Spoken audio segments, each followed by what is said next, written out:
Hi. I didn't turn my phone the right way. Can't hear me?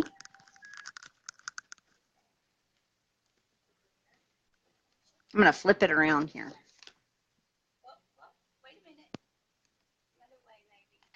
No, I'm trying to get the volume up. There we go.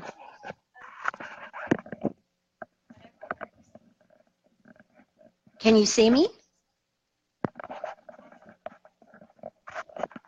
Can you hear me? Okay. There you are. That's better. That's better. We had to turn my headset off. I got new headsets. They're so much fun, but I'm still learning about them. What kind of headsets did you get? I knew that question was coming. I just work here, right? Yeah. They're the Blue Tiger Elite. I heard those were good. They've been good so far. Yeah. I feel like Madonna in them, with the speaker on stage. Like this one? Yeah. Yes. They're so much fun. I live in one, That's all I do during the day, it seems, is talk. So Right. So we're here to have you talk some more. I know. Thank you for that. I'm going to grab my papers. Okay. Thank you so much. I so appreciate you coming and talking some more. So anyways, tell us who you are and tell us your place in the KW world. Let's see, where do I belong? Well, I could tell a really long story, but I'll shorten it up just a tad. My name is Terrie Foster Nowland, and for many years, up until about almost 6 years ago, was known as Terrie Foster, and that's how the world knew me from 1996 on. So I live in the Tulsa, Oklahoma area. In fact, I live in a suburb right outside of Tulsa, Owasso, Oklahoma, and we literally have been on a journey here since 1996 with Keller Williams. I personally have been in the real estate industry since 1983. Wow. Yeah, I was one of those kids that grew up watching my mom sell real estate in the late 70s, and I would watch her signing contracts on the hood of cars and getting late night phone calls, and that was in a time, when things weren't real great, right? The interest rates were high. Oil bust was happening. You hear Mo Anderson tell those stories all the time. And I went to school. I went to Oklahoma State University to be an elementary education teacher. And the only reasoning I had behind that was that I would get off early in the day and I'd have the summers off. So didn't think about anything else other than those really important factors.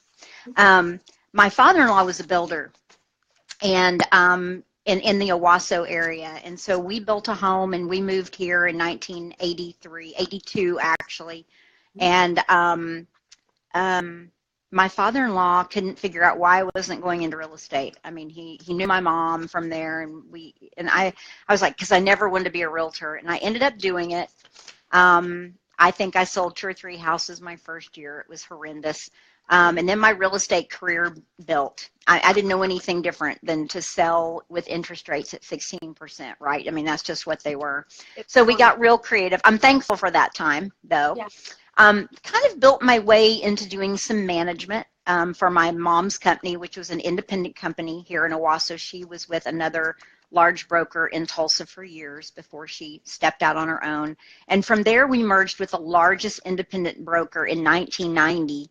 I was pregnant with my second child unexpectedly, and we did a merger, and they asked me to go into leadership for them and open their branch office in Owasso. I did. I eventually grew into the manager, that word we all love, of recruiting and training for this large woman-owned independent company. And it was in 1994 that she sent me to a conference in Chicago that was called the Recruiting Pipeline Conference. And interestingly enough, there is no coincidence, right? Gary Keller was speaking.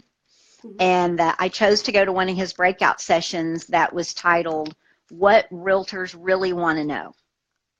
Okay. And he basically told the story of Keller Williams then.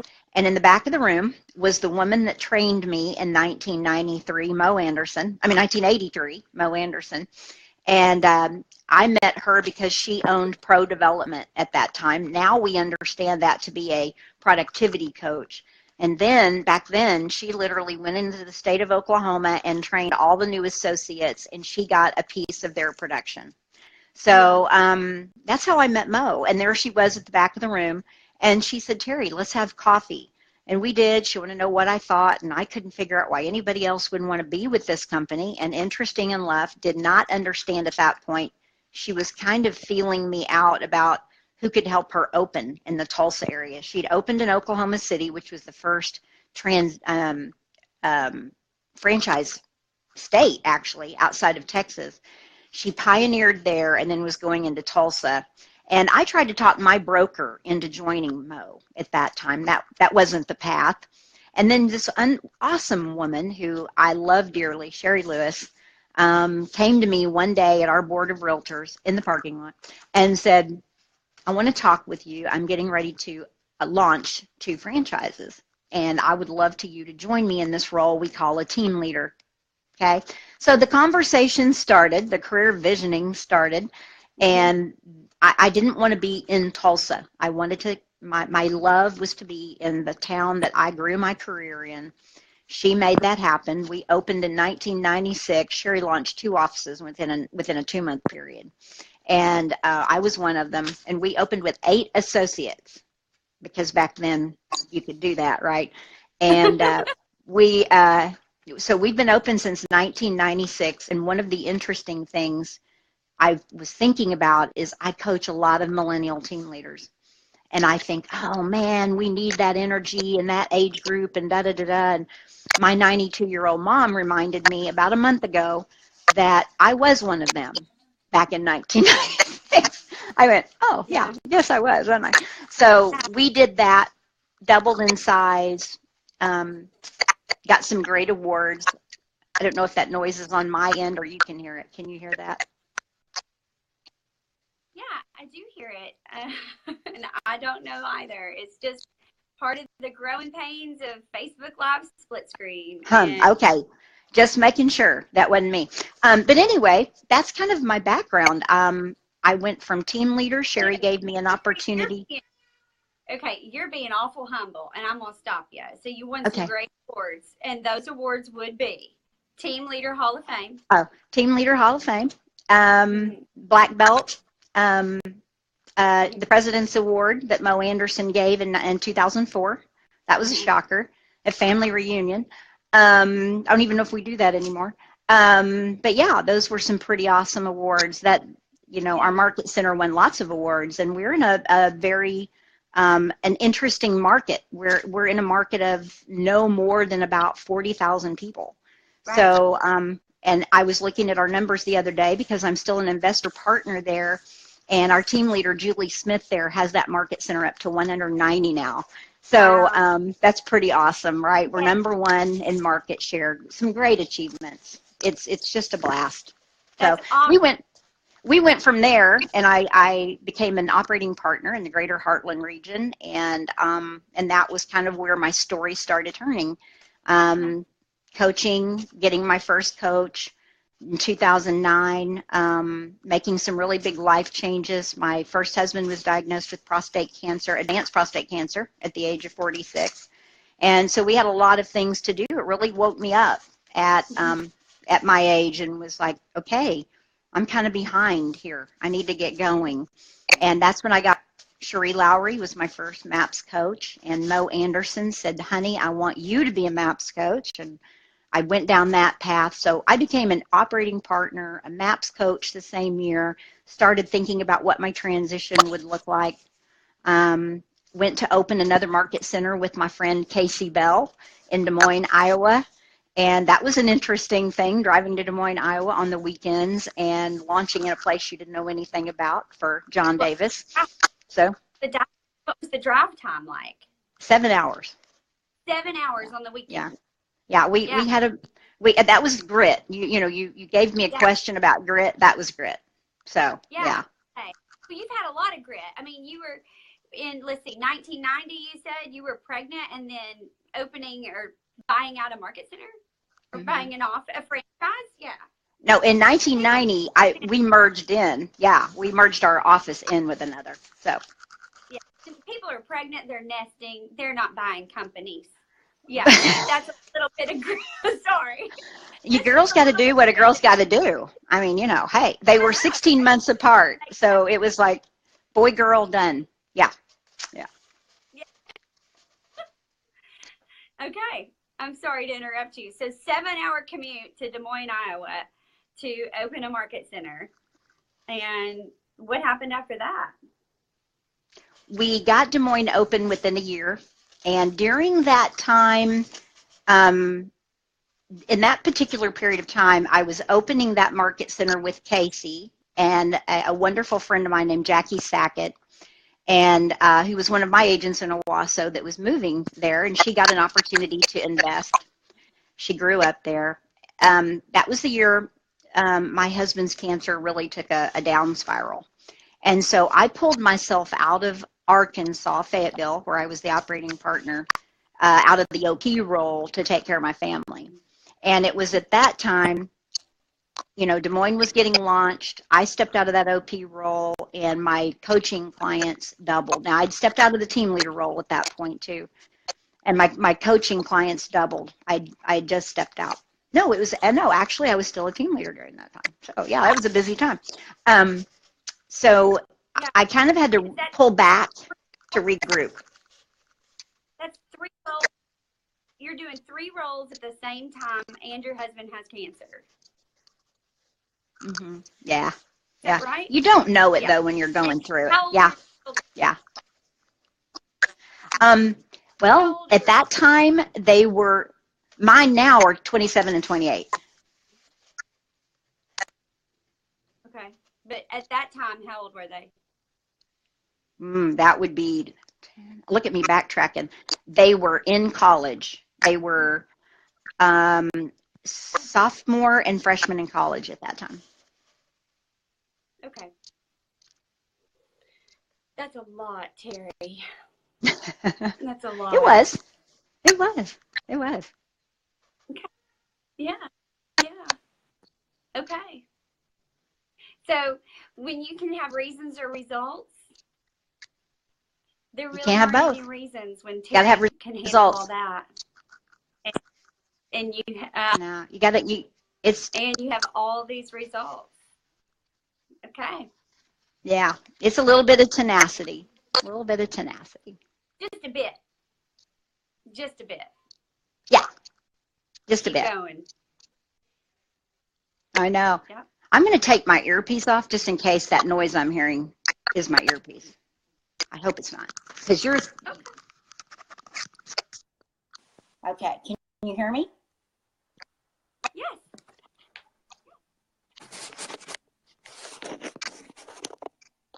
Can you hear me? I can hear you now. Yes, I hear you. Okay.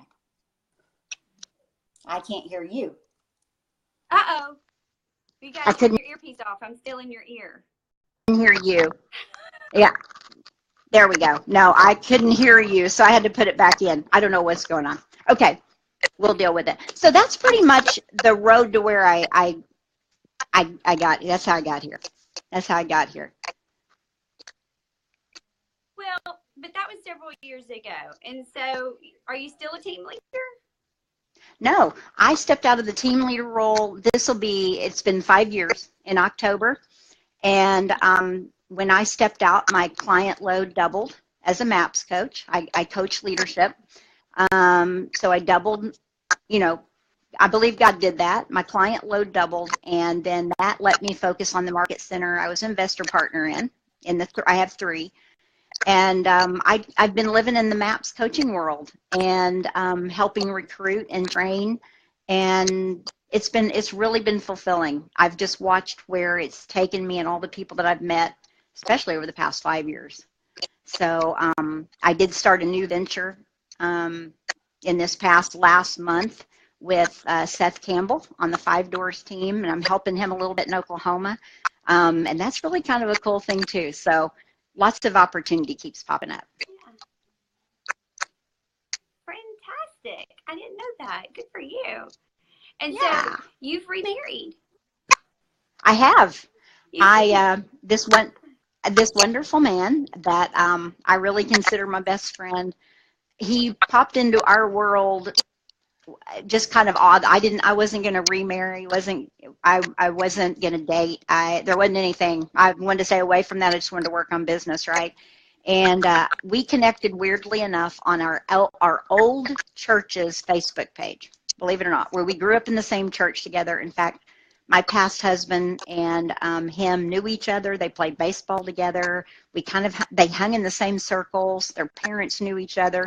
And so my kids had an automatic connection with him and his surroundings, right? And yeah, we got married in 2012, and then 2013 was a big year. Both my kids got married. I sold a market center, bought another one. There were just all kinds of things going on in 2013. So. Yeah. Awesome. And now your children have children. They do. You saw one of them earlier today. I have been named Gaga by my first granddaughter. Her name is Emberlyn Ray, and my son Taylor had a girl, and my daughter Tara had a boy. So we've got one of each now. So we're at about 22 months and 6 months. So they're 16 months apart, interestingly enough. Right. So we're going to go back a little bit and talk some more business real quick, Terrie, because your story is phenomenal and amazing. And there's so much to learn from it. So you did so many things at a different time in real estate. And there's so many tools that we need to implement in our own businesses now that are huge. And so when you sell real estate in a market where interest rates are high, we haven't experienced many of us have not experienced that yet. Many of us probably sold real estate at 4% and lower, or 5% and lower. Many agents don't know what it's like to sell at 8%, or things even higher than that. And so when that's the case, what is it that sustained your business? Where did you draw your business, and what were your biggest tools? You're going to laugh, but it's the answer doesn't change. And this is not me being a coach saying this. This is like you asking me that live question. It's your database. Yeah. It is literally, if you could have seen my database back then, I had 3 card file boxes, and they were full of people I knew. And I would literally thumb through those cards every day and sit at a metal desk with a phone and just call through those. And I kept my spiral, and I took notes every day. There's nothing fancy about it. It was literally picking up the phone and calling people that you knew. It's exactly what Gary Keller writes about in the MREA book. And I don't know any other way to describe it. It was a calendar, and it was that database. That was it. Okay. And that was even before you were with Keller Williams. And you were already implementing those tools. Oh, yeah. I mean, it was either that, or I can really remember, and I can tell you what my stomach felt like doing this. Sitting at a desk with the newspaper and a phone book and calling people I didn't know. And for sell-by owners out of the newspaper. All of that stuff I had to do, right? You don't have a choice but to do it. Right. And I didn't know anything else to do but that. And I had a few little scripts, and it made me sick to my stomach to sit down and do that. So, fear or faith, and you've just got to dive in. And in coaching, we call that pivot. How hungry are you? Yeah, exactly. I had to, I pretty much all of my first marriage, I was pretty much the sole provider. And, you know, nothing good or bad. That was just how it was. And I had to have a paycheck every month. And so the drive for me was supporting myself. And I didn't have kids until I was about 26, 27. So was able to get built up for a while before I had children. And then when I had children, all I could keep in my mind was, if I could build a listing base, whenever I delivered my kids, I would at least have listings that other people could sell and I'd still have an income. That was just my thinking, which I guess that's a little bit of EQ, right? But that's also the same thing.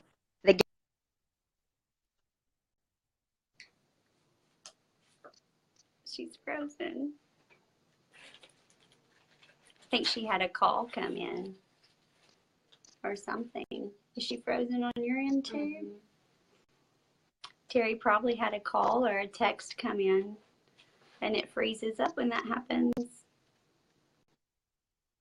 She's a busy lady. She'll come back in just a minute.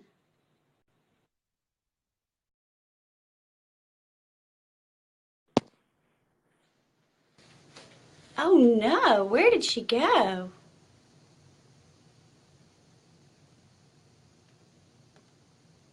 What, is she? Are you seeing her on your screen? Oh no. Oh no, Terrie. Oh dear, Terrie. Oh no, I lost her. Isn't she amazing, Brittany? She is just phenomenal. Oh dear. We've got to get her. I got to get her back.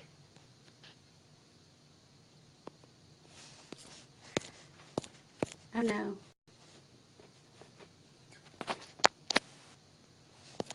She's here. She's watching. There she is. Okay. Bring Terrie on camera. Okay. Here you go, Terrie.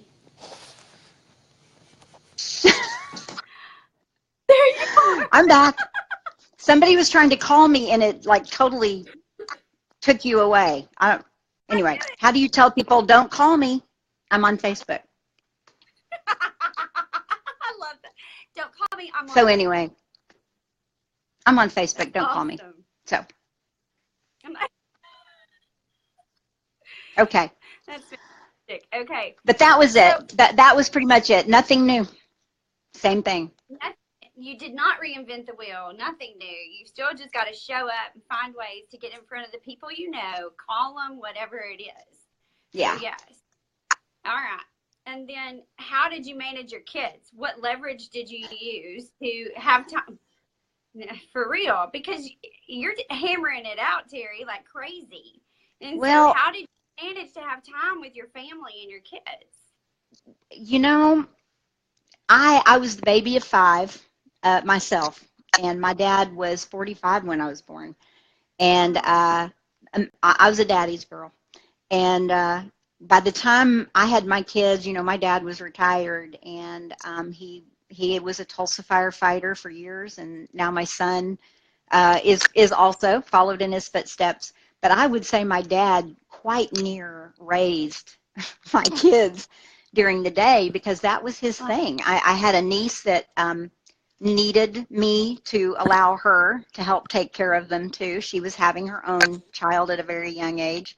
And so between her and my dad, if I had taken that away from him, I would have robbed him. And so it's kind of like, okay, I'm supposed to keep doing this.